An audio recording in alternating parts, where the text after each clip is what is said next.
Hey guys, welcome back to another episode of nothing special. ഇന്നത്തെ video വരുന്നത് ഞാൻ നല്ലൊരു സിനിമ കണ്ടു, Pathirathri, written Shaji Maran from the writer of Elaveezha Poonchira. ആ ഒരൊറ്റ പേര് തന്നെ മതിയായിരുന്നു എനിക്ക് സിനിമയ്ക്ക് ടിക്കറ്റ് എടുക്കാൻ വേണ്ടിയിട്ട്. നവ്യ നായരി, സൗബിൻ, ഹരിശ്ര അശോകൻ, സണ്ണി വെയിൻ, ആൻ അഗസ്റ്റിൻ ഇവരാണ് ഈ സിനിമയുടെ മെയിൻ ക്യാരക്ടേഴ്സിനെ പോർട്രേറ്റ് ചെയ്തിട്ടുള്ളത്. ഇടുക്കിയിലത്തെ ഒരു സ്ഥലത്ത് വെച്ചിട്ടാണ് ഈ സിനിമ പ്ലേസ് ചെയ്തിട്ടുള്ളത്. നവ്യ നായർ അവതരിപ്പിക്കുന്ന ജയൻസി റാണി എന്ന് പറയുന്ന ക്യാരക്ടറും സൗബിൻ അവതരിപ്പിക്കുന്ന ഹരീഷ് വരുന്ന ക്യാരക്ടറും ഇവർ രണ്ടുപേരും ഒരു ദിവസം നൈറ്റ് പെട്രോളിങ്ങിന് പോകുമ്പോൾ നടക്കുന്ന ഒരു ഇവന്റും അതിനെ ബേസ് ചെയ്തിട്ടാണ് സ്റ്റോറി പിന്നെ അങ്ങോട്ട് ഡെവലപ്പ് ആവുന്നത്. ഒരു പക്കാ ത്രില്ലർ സിനിമയായിട്ട് അല്ല ഈ സിനിമ ട്രീറ്റ് ചെയ്തിരിക്കുന്നത്. പകരം ഓരോ ക്യാരക്ടേഴ്സിന്റെ ഫാമിലി ലൈഫും അവർ ഇമോഷണലി അനുഭവിക്കുന്ന പ്രശ്നങ്ങളും അവരുടെ പ്രൊഫഷണൽ ലൈഫിനെ എങ്ങനെ ബാധിക്കുന്നുണ്ട് എന്നതുകൂടി ഈ സിനിമയിൽ റിഫ്ലക്ട് ചെയ്യുന്നുണ്ട്. അങ്ങനെ ഇമോഷണലി ഡ്രിവൺ ആയിട്ടാണ് ഈ സിനിമ മുന്നോട്ട് പോകുന്നത്. അതേസമയം ഒരു ക്യൂരിയോസിറ്റി നിലനിർത്താൻ വേണ്ടിയിട്ട് ഇതിനെ ഡയറക്ടർക്ക് സാധിച്ചിട്ടുണ്ട്. അതുകൊണ്ട് തന്നെ ഫസ്റ്റ് ഹാഫ് നല്ല എൻഗേജിങ് ആയിരുന്നു. ഇനി എന്ത് സംഭവിക്കും എന്നുള്ളത് പ്രേക്ഷകനെ കൊണ്ട് ചിന്തിപ്പിക്കുന്ന രീതിയിലാണ് സിനിമ ഫസ്റ്റ് ഹാഫ് അവസാനിപ്പിക്കുന്നത്.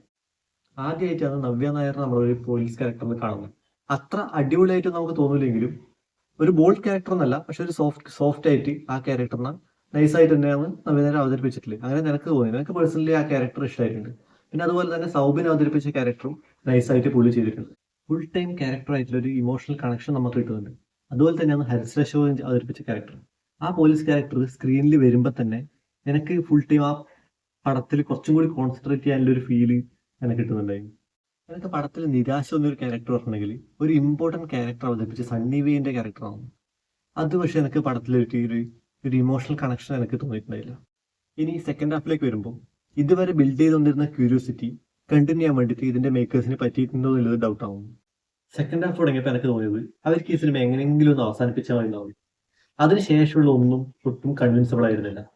ഒരു ക്രൈം നടന്നിട്ടുണ്ടെങ്കിൽ ആ സ്ഥലത്ത് എന്തെങ്കിലും ഇൻവെസ്റ്റിഗേഷൻ നടക്കൂലേ, പക്ഷെ പിന്നെ അങ്ങോട്ട് അവർ കാണുന്ന ഈ ക്ലൂ ഒന്നും ലഭിക്കുന്നില്ല.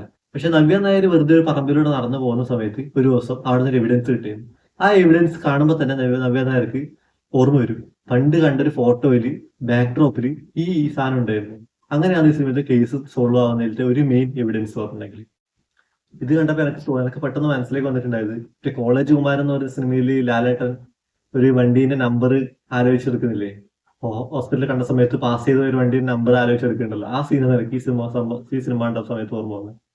ഇതിൽ എങ്ങനെയാണ് പ്രേക്ഷകന് കൺവിൻസ് ആവല്? ഡിയർ ഷാജി മാരൻ, ഇലവിഴ പൂഞ്ചിറ പോലത്തെ ഒരു അടിപൊളി സിനിമ എടുത്തു വെച്ചതിന് ശേഷം നിങ്ങളൊരു പുതിയ സിനിമ വരുന്ന സമയത്ത് ഏതൊരു പ്രേക്ഷകന് കുറച്ച് എക്സ്പെക്ടേഷൻ ഉണ്ടാവും. പക്ഷെ അത് മീറ്റ് ചെയ്യാൻ വേണ്ടിയിട്ട് ഈ പടത്തിന്റെ സെക്കൻഡ് ഹാഫിൽ പറ്റിയിട്ടില്ല. ക്രൈം സോൾവിങ്ങും എവിഡൻസ് കളക്ഷനും ഒട്ടും കൺവിൻസിബിൾ ആയി തോന്നിയില്ല. അതാണ് ഈ സിനിമയുടെ മെയിൻ പ്രശ്നം. ഫസ്റ്റ് ഹാഫ് ബിൽഡ് ചെയ്യാൻ വേണ്ടി എടുത്ത സെയിം എഫേർട്ട് സെക്കൻഡ് ഹാഫിൽ കാണിച്ചിട്ടുണ്ടെങ്കിൽ മൊത്തത്തിൽ പ്രേക്ഷകന് ഒരു നല്ല തിയേറ്റർ എക്സ്പീരിയൻസ് കൊടുക്കാൻ വേണ്ടിയിട്ട് ഈ സിനിമക്ക് പറ്റുമായിരുന്നു. പക്ഷെ ഇപ്പൊ എന്ന് പറഞ്ഞെങ്കിൽ ജസ്റ്റ് പോയി കണ്ടു വന്നു, അതിൽ കൂടുതലൊന്നുമില്ല. പക്ഷെ ഫസ്റ്റ് ഹാഫ് ഉണ്ടാക്കിയ ഒരു ഇമ്പാക്റ്റ് കൊണ്ട് മൊത്തത്തിൽ ഒരു മോശമില്ലാത്തൊരു തിയേറ്റർ എക്സ്പീരിയൻസ്, ഒരു മോശമില്ലാത്തൊരു ഇൻവെസ്റ്റിഗേഷൻ സ്റ്റോറി, അതിൽ കൂടുതലായിട്ട് എനിക്ക് തോന്നിയിട്ടില്ല. അപ്പം നമുക്ക് നെക്സ്റ്റ് വീഡിയോയിൽ കാണാം. ബൈ.